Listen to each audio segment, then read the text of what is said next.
في وضع يعني الإخوة الصحراويين اللي هم بالمئات الآلاف الموجودين الآن في الجنوب الجزائري في تندوف، اللي هم أنا أعتبرهم رهائن، رهائن خيار سياسي خاطئ للنظام الجزائري. هؤلاء الناس ما هو مستقبلهم؟ ما هو مستقبلهم؟ يعني هل يمكن فعلا ان نتصور انهم لهم مستقبل في اطار السرديه الجزائريه الحاليه، انه معركه تحرر ضد الاحتلال المغربي، ثم ستكون هناك دوله صحراويه الى اخره؟ من يستطيع ان يفكر بهذه الكيفيه؟ هذا كلام يعني مردود على اصحابه، لن يكون هناك مستقبل. بينما انا من محبتي لهؤلاء الناس اللي هم اهلي واحبابي واصدقائي واعرف منهم الناس مباشرين، انه انتم الان يجب الخروج من هذه السرديه، لانها سرديه كاذبه، وسرديه ترتهنكم، وسرديه ترتهن مستقبل المغرب. انتم عندكم امكانيه عوض الجري وراء وطن وهمي لن يوجد يوما، لانه هذا سيؤدي الى حرب طاحنه في المنطقه ولن يخرج منها احد سلامات. عندكم امكانيه ان يكون عندكم ثلاث اوطان، مش وطن واحد، ثلاث اوطان.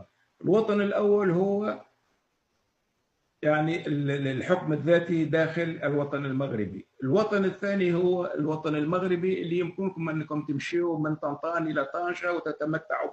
والوطن الثالث هو الاتحاد المغاربي، لانه لما يصير عندنا في اتحاد مغاربي ما معناه انكم انتم الصحراويين عوض انكم تكونوا موجودين من تحت الحمايه مش عارف ايش، او تحت الضغط في منطقه صحراويه في الجزائر، يكون عندكم الحق انكم تستقروا في تونس وتعملوا في ليبيا وتدرسوا في الجزائر وتساهموا في الانتخابات التشريعيه في المغرب والانتخابات البلديه في تونس وفي الجزائر.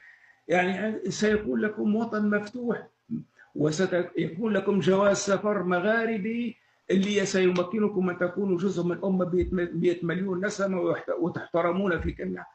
فبماذا تساومون؟ يعني ما هو هذا الوهم الذي تبعهم لكم هذه يعني هذا النظام الجزائري المتهالك، الذي كان سببا في وضع الشعب الجزائري. الشعب الجزائري من اغنى الشعوب. اليوم سمعت انه يعني سيذهب الى الفون مونديال. هذا اللي يعني هذا النظام، هذا ما ادى به الى الشعب الجزائري، هذا ما ادى به اليكم، وهذا ما ادى به الى يعني الاتحاد المغاربي المجمد، اللي لو كان موجودا لكنا اليوم سوق فيها 100 مليون نسمه، سوق يعني تستطيع فيه الاقتصاد الجزائري ان ينمو، والاقتصاد التونسي ان ينمو الى اخره.